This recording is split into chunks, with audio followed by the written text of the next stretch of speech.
प्राप्य तनु मनसा च गुरुसेवां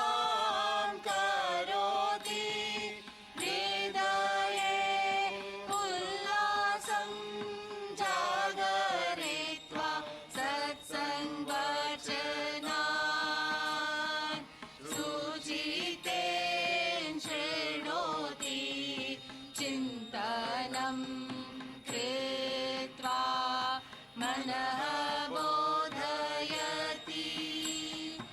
आत्मा मग्नः भूतः घटे शब्दानन्दं प्राप्य महती अभिलाषा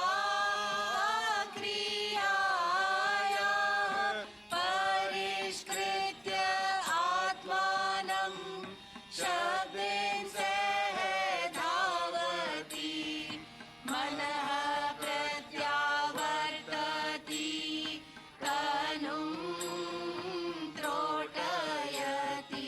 घटे तृप्तं भूत्वा अमृतरसं पिबति आत्मा मग्नः भूतः घटे शब्दानन्दं प्राप्य यदा तदा शोभते माया गुरुबलेना अपसरति घटे राधा स्वामी दयां परीक्ष सहजं सहजं जीवस्य कार्यं सिद्धम् घटे राधा स्वामी दयां परीक्ष सहजं सहजं जीवस्य